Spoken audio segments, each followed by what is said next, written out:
I'm Kevin Smith from Trailer Boat Magazine. We're here today in Moreton Bay. We're sitting off Peel Island in Horseshoe Bay. The weather conditions are fantastic and we've got a great boat test ahead of us. It's the new 685 Explorer Hardtop version. Basically, this boat, as you can see, is designed for the serious offshore fishermen. Cruisecraft is renowned throughout the country. Everyone knows these boats. They've got a bit of a legendary status to them. I fish off one, off a friend of mine, 685 all the time, and they're fantastic boats. I can't say I've ever had a bad day at sea, and even that's in rough conditions. We'll have a quick look through the boat and see what it's got on board, and then we're going to be heading out to see if we can get out offshore to go and get a few fish. Alright Kev, take us through what the boat's got. Okay, Kev, this is our latest 685. It's the new fully enclosed hardtop. And what we're trying on the boat is a lot of the equipment that our customers ask us for. So we're trying out some new LED lighting, underwater lighting, docking lights that you can see on the side of the vessel. It's also fitted out with the latest Farunu Navnet TZ system, radar, autopilot. We're running some new Lenco auto trim tabs with self-leveling. Naturally, we also run the latest Yamaha V6 300 horsepower. Alright, taking a look at Kevin's Cruisecraft. Again, it's one of these type of boats that's been customized to suit the owner. Kevin enjoys more bottom fishing than trolling and game fishing, so he has set this boat up to suit exactly that, bottom fishing. Just having a quick look at the layout. At the back here, you've got the step that folds down, the stainless step, a nice little entry in through the transom door, big baitboard setup, place for all of your little tools and things, knives, nice little deck wash plumbed straight into the back here, nice and neat. Nice big live well on the side here. It's even got LED lighting inside it as well. On the bottom here you've got a fold out rear lounger. Just a matter of opening it up. As you can see, you've got full access into the bilges and the filters at the back there as well, and as well as batteries on the side. Now here's something that's quite handy, is having another switch panel at the back of the boat. When you're fishing, this is your office basically, right on the stern, especially if it's bottom fishing. Now instead of having to keep going forward to the helm to change or switch on bait tanks and things like that, you've got a whole lot of different switches here on this panel here. Two big hatches, really long. If you're fishing for game fish, you can take a nice big Spaniard or a wahoo or any one of those long game fish species nice and easily.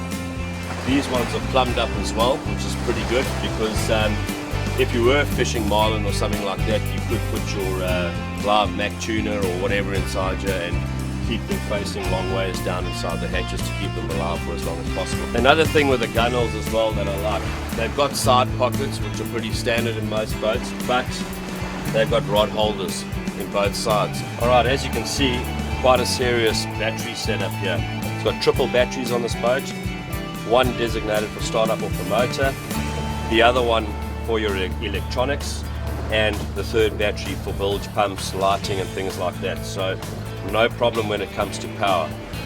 Alright, up at the helm, again, like I mentioned, the seating is really comfortable and it's fully adjustable on this. Your vision is not obscured by anything. Kevin's gone for the latest Farunu system.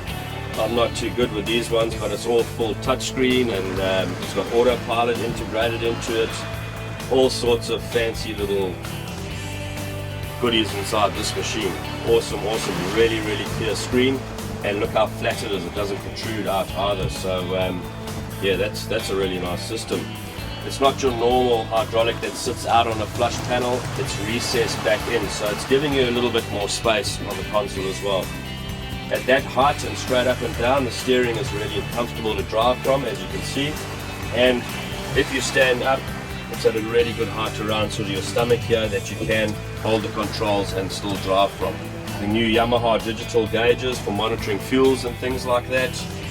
He's got a nice Fusion stereo sound system fitted. And then you got the new latest Lenco trim tabs. Now, these particular trim tabs, they are self-adjusting. So what happens here with these ones, while you are driving, the trim tabs are consistently adjusting every couple of seconds. So it's going to be pretty rare that you're going to have your boat listing off to one side. Okay, just having a look at this hardtop again. After sort of going out in fairly rough conditions around the bar and that today, I must admit that it's something that I prefer. I would rather have this type of system on my boat. Hardtop, nice big screens, windscreen wipers, and as far as ventilation is concerned with this, if you were worried about that, you've got two nice big side windows that you can open up. Overall, I think that the 685 has got really nice performance and handling. It's a really nice layout. There's a lot of space on board, and there's a lot to the boat as well. You get a lot of standard extras on this boat, or that should really be optional extras. In fact, there's too many to list, but you're looking at about $107,000 to start off to get you into one of these boats. That's not with a hardtop. It's the standard one with just a stainless steel bimini on top. And then if you wanted something like this, well, you're going to be looking at around about the $165,000 mark plus minus. Now what that includes is like one hell of an electronics package, as you would have seen. The 300 Yummy, the hardtop, and all sorts of things, sound system. There's just so many things involved on this boat, so that's where the extra money is coming in. So yeah, before you sort of raise your eyebrows at it, there's a lot of extras there, and the electronics and things are very expensive items as well. So overall, it's just one of those top fishing packages that's really well suited to the family, because it's got the cabin, suited to bay fishing, offshore fishing. It's a nice all-rounder boat for everyone in the family. If it was mine, well, I could quite easily see myself spending a lot more time at Tangalooma on the weekends or something, because it'll handle that run over there. Nice long runs, and you could skip on it, you could sleep on it at night, so yeah, all good.